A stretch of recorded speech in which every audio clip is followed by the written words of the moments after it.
વકફ કાયદાને લઈ સુપ્રીમ કોર્ટનો મહત્વનો આદેશ કલેક્ટર વકફ જમીન વિવાદનો ઉકેલ નહીં લાવી શકે।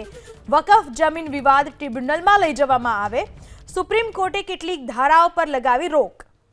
लेकिन जो पहला रिएक्शन है मैं उसको एक जीत के तौर पे देख रहा हूं। तो एक आपसे ये भी जानना चाहूंगा, जो सरकार ये कह रही थी कि प्रॉपर्टी का रजिस्ट्रेशन तो जरूरी होगा, तो लेकिन अब वो तो रहेगा ना, उसमें आपको कोई आपत्ति नहीं है? देखिए, रजिस्ट्रेशन के लिए तो ओपन ही किया हुआ है, लेकिन ये भी तो जीत ही मैं मानूंगा इसे। इसको देखिए, जो इमरान प्रतापगढ़ी कांग्रेस के नेता और इस मामले में याचिका करता है, वो ये कह रहे हैं कि एक जीत है, अंतरिम फैसला है, अंतिम फैसला नहीं है। लेकिन जो दो महत्वपूर्ण प्रावधान जिसका वो जिक्र कर रहे हैं कि प्रैक्टिसिंग मुस्लिम, यानी कि 5 साल प्रैक्टिसिंग मुस्लिम और कलेक्टर के अधिकार, ये वो अहम मुद्दे थे जिसको लेकर के सुप्रीम कोर्ट आए थे। सबसे बड़ी आपत्ति थी और सुप्रीम कोर्ट ने उस पर फिलहाल लगा दी है अंतरिम रोक। जी का एक प्रैक्टिसिंग मुस्लिम ही वक्फ कर सकता है, उसको भी कोर्ट ने स्पेसिफिकली स्टे कर दिया है। तो ओवरऑल इस एंट्री ऑर्डर को आप लोग किस तरह से देखते हैं, कितनी राहत की बात है? ओवरऑल मैं ये समझता हूँ कि ये काफ़ी अच्छा ऑर्डर है। एक वक्फ बाय यूज़र के सिलसिले में जो काफ़ी कंसर्न था कम्युनिटी का, उसके बारे में भी कोर्ट ने कुछ कहा है और उसको हम पढ़ेंगे। लेकिन ओवरऑल वैसे देखा जाए तो वो अच्छा ऑर्डर है, हम इसको काफ़ी वेलकम करते हैं। In English, if you can briefly tell us what is your response to the interim order which has been pronounced right now?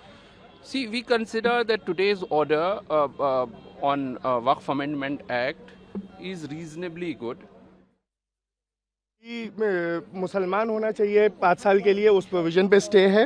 साथ ही साथ कि जो सेक्शन प्रोविज़ो 3C का है, उसमें कहा गया है कि जो प्रॉपर्टी हैं उनको जब तक कि ट्राइब्यूनल का डिटर्मिनेशन हाई कोर्ट के साथ नहीं हो जाता है, तब तक उसमें वो स्टे रहेगा, उनको डिस्पोजेस नहीं किया जाएगा, कोई थर्ड पार्टी इंटरेस्ट नहीं क्रिएट होगा।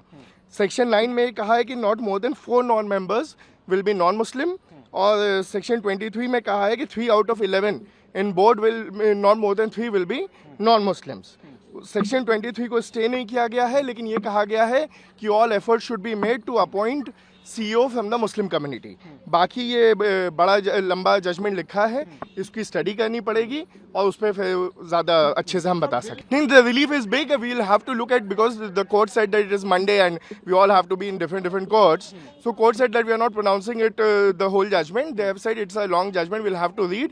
बट जितना अभी तक बताया है उसमें थोड़ा सा हमें डिसअपॉइंटमेंट इसका है कि रजिस्ट्रेशन वाला स्टे नहीं किया, लेकिन उसमें टाइम लिमिट बढ़ा दी गई है।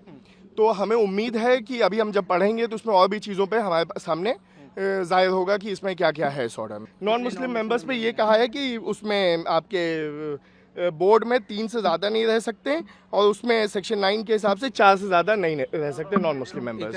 काफ़ी हद तक बैलेंस्ड ऑर्डर है, जहाँ तक हमें लग रहा है। अभी हमें इसे डिटेल में पढ़ना पड़ेगा, तब हमें ज़्यादा बेहतर आइडिया होगा।